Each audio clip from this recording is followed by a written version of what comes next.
সালাম আলাইকুম। এই ভিডিওটা পুরোপুরি না দেখে কোনো খারাপ মন্তব্য করবেন না, ওই দালাল হালাল বলবেন না। আমরা তারেক রহমানের এই যে মাননীয় স্পিকার যে বলেছেন বারবার, সেই বিষয়ে গভীর আলোচনা ঢুকে পড়ব।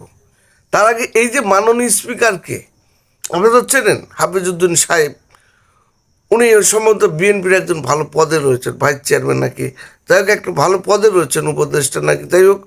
বর্তমান স্পিকার আমরা দেখেছেন যে এই যে জামাত এবং বিএনপি একসাথে থেকে যে আওয়ামী লীগের বিরুদ্ধে তারা যে 17-18 বছর যে সংগ্রাম করেছেন, এই সংগ্রামে আপনার এই যে বর্তমান যে স্পিকার হাফিজউদ্দিন সাহেব, উনি কিন্তু ভালো একটা ভূমিকা রেখেছেন।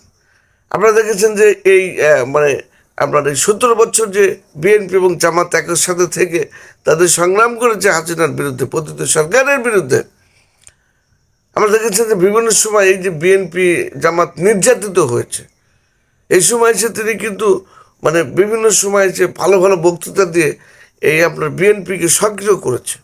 যারা হাসিনার বিরুদ্ধে কাজ করেছে তাদেরকে একটা মানে বিএনপির সাংগঠনিক ক্ষমতাকে শক্তিশালী করেছে বিভিন্ন সময় বক্তৃতা দিয়ে। বিভিন্ন আন্দোলনেও তিনি মানে অবস্থান মানে আন্দোলন সংগ্রাম করেছেন, নির্যাতনের শিকার হয়েছেন, আমলা মামলা তো তাদের রয়েছে। যাই হোক, সে বিষয়ে আমরা যাবো না। আমাদের মেন যে পয়েন্টটা সেটা হচ্ছে এই যে হাফিজউদ্দিন সাহেবকে, যার প্রতিদানে আপনার এই 17-18 বছরের প্রতিদানে তারেক রহমান তাকে একজন স্পিকার নির্বাচিত করেছেন বা স্পিকার বানিয়েছেন। তো এই যে কিছুদিন আগে আপনার এই সংসদের অধিবেশন শেষ হয়ে গেছে, ওই সংসদ অধিবেশন আমরা দেখবেন যে ওই তারেক রহমান ওই হলুদ চেয়ারটাকে, হলুদ না সবুজ চেয়ারটাকে তিনি উত্তপ্ত বলেছিলেন, অত্যন্ত উত্তপ্ত বলেছিলেন। এবং ওই বক্তৃতায় তিনি প্রচুর পরিমাণে হাফিজউদ্দিন সাহেবকে মাননীয় স্পিকার বলেছিলেন। মাননীয় স্পিকার মানে কিছু কথা বলার পরেও তিনি বলেছেন মাননীয় স্পিকার, মাননীয় স্পিকার।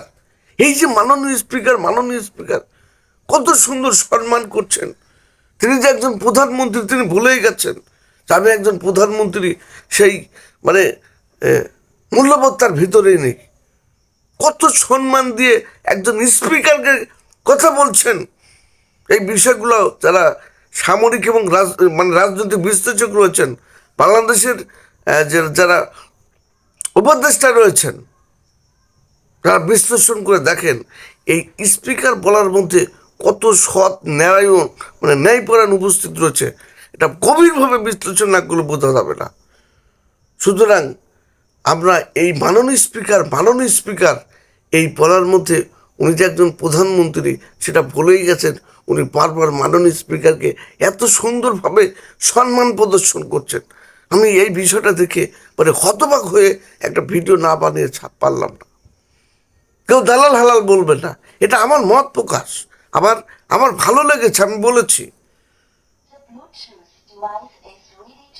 সুতরাং তারেক রহমান একজন সৎ ব্যক্তি, চালাক ব্যক্তি, চতুর ব্যক্তি, ন্যায়পরায়ণ ব্যক্তি, একজন অত্যন্ত দেশপ্রেমিক ব্যক্তি।